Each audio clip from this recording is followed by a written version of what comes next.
ಹೋಳಿ ಹಬ್ಬದ ನಡುವಿನಲ್ಲಿ ಇದೇ ಬರುವ ಮಾರ್ಚ್ 1, 2026 ಬ್ರಹ್ಮಾವರ ತಾಲೂಕಿನ ಚಿರತಗಡಿ ಗ್ರಾಮದ ಮುಣಕಿಂಜೆಡ್ಡು ಎಂಬ ಅಲ್ಲಿನ ಆರ್.ಕೆ. ಪಾಟ್ಕರ್ ಹಿರಿಯ ಪ್ರಾಥಮಿಕ ಶಾಲಾ ಮೈದಾನದಲ್ಲಿ ಜಿಲ್ಲೆಯ ಎಲ್ಲ 10 ಗಂಟೆಗಳ 10 ಸಮಸ್ತರನ್ನ ಒಂದೇ ಮೈದಾನದಲ್ಲಿ ಸೇರಿಸುವಂತಹ ಒಂದು ಅದ್ಭುತ ಕಾರ್ಯಕ್ಕೆ ಉಡುಪಿ ಜಿಲ್ಲಾ ಮರಾಠಿ ಸಮಾಜ ಸೇವಾ ಸಂಘ ಅಣಿಯಾಗಿದೆ.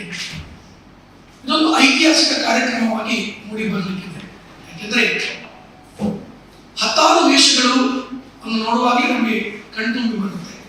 ಅದರ ಮಧ್ಯದಲ್ಲಿ ಮಾರ್ಚ್ 1ರಂದು ಸಂಜೆ 4:30 ಗಂಟೆಗೆ ಆರ್.ಕೆ. ಪಾಟ್ಕರ್ ಶಾಲಾ ಮೈದಾನ ಸುಮಾರು 3ರಿಂದ 3.5 ಸಾವಿರ ಹೋಳಿ ವೇಷಧಾರಿಗಳು ಒಟ್ಟು ಸೇರುವಂತ ಕಣ್ತುಂಬುವಂತ ಒಂದು ಕಾರ್ಯಕ್ರಮವಾಗಿದೆ. 7ರಿಂದ 8 ಸಾವಿರ ಜನ ಈ ಕಾರ್ಯಕ್ರಮವನ್ನು ವೀಕ್ಷಣೆ ಮಾಡಲಿಕ್ಕಿದ್ದಾರೆ. ವಿಶೇಷವಾಗಿ ಈ ಕಾರ್ಯಕ್ರಮವು ನಮ್ಮ ಗುರುಪೀಠ ಶೃಂಗೇರಿ ಮಠದ ಗುರುಗಳಾದಂಥ ಶ್ರೀ ವಿಧುಶೇಖರ ಭಾರತಿ ತೀರ್ಥರವರ ಆಶಯದಂತೆ ಈ ಕಾರ್ಯಕ್ರಮ ನಡೀತಿದೆ. ಹಾಗಾಗಿ ಸಂಜೆ 4:15 ಗಂಟೆಗೆ ಗುರುಗಳು ಮೈದಾನಕ್ಕೆ ಆಗಮಿಸಲಿಕ್ಕಿದ್ದಾರೆ. ನಂತರ ವಿಶೇಷ ಅತಿಥಿಗಳು ಕೂಡ ನಮ್ಮೊಂದಿಗೆ ಸೇರಿಕೊಳ್ಳಲಿದ್ದಾರೆ. ನಂತರ ನಮಗೆ ಅವರ ಆಶೀರ್ವಚನವನ್ನು ಕೂಡ ಕೊಡಲಿಕ್ಕಿದ್ದಾರೆ. ನಮ್ಮ ವಿನಂತಿ ಏನಂದ್ರೆ, ಅನಾದಿ ಕಾಲದಿಂದಲೂ ನಡೆದುಕೊಂಡು ಬಂದಿರುವಂತಹ ಸಾಂಪ್ರದಾಯಿಕ ಹೋಳಿ ಇದನ್ನ ವಿಶ್ವಕ್ಕೆ ಪಸರಿಸಬೇಕು. ಹೋಳಿ ಅಂದ್ರೆ ಉತ್ತರ ಭಾರತದಲ್ಲಿ ನಡೆಯುವಂತಹ ಕೇವಲ ಮೈಗೆ ಬಣ್ಣ ಹಾಕುವಂಥದ್ದು ಮಾತ್ರ ಹೋಳಿ ಅಲ್ಲ.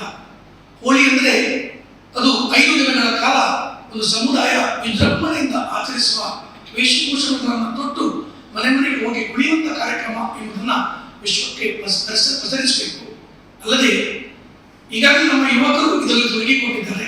ಯುವಕರಿಗೆ ಈ ಕಾರ್ಯಕ್ರಮದಲ್ಲಿ ತೊಡಗಿಸಿಕೊಳ್ಳುವಂತ ಮನಸ್ಸು, ಬುದ್ಧಿ ಮತ್ತು ಪ್ರೋತ್ಸಾಹ ದೊರಕಬೇಕು ಎಂಬ ಇಚ್ಛೆಯನ್ನು ಇಟ್ಟುಕೊಂಡು ನಮ್ಮ ಸಂಘವು ಈ ಅತ್ಯುನ್ನತ ಕೆಲಸಕ್ಕೆ ಕೈ ಹಾಕಿದೆ. ಈಗಾಗಲೇ ನಾವು ಕಳೆದ 1.5 ತಿಂಗಳಿನಿಂದ ಜಿಲ್ಲೆಯಲ್ಲಿರುವ 136ಕ್ಕೂ ಮಿಕ್ಕಿ ಪತ್ರಕರ್ತರನ್ನ ವೈಯಕ್ತಿಕವಾಗಿ ಭೇಟಿ ಮಾಡಿದ್ದೇವೆ. ಅವರ ಮನವರಿಕೆಯನ್ನು ಮಾಡಿದ್ದೇವೆ. ಈ ಕಾರ್ಯಕ್ರಮದಲ್ಲಿ ಭಾಗವಹಿಸಬೇಕಂತ ನಾವು ವಿನಂತಿಸಿಕೊಂಡಿದ್ದೇವೆ. ಹಾಗಾಗಿ ಅವರೆಲ್ಲರೂ ಬಂದು ಸೇರುವಂಥ ದಿನ ಮುಂದಿನ ಭಾನುವಾರ ನಡೆಯಲಿಕ್ಕಿದೆ. ತಾವುಗಳು ಕೂಡ ಈ ಕಾರ್ಯಕ್ರಮದಲ್ಲಿ ಬರಬೇಕು.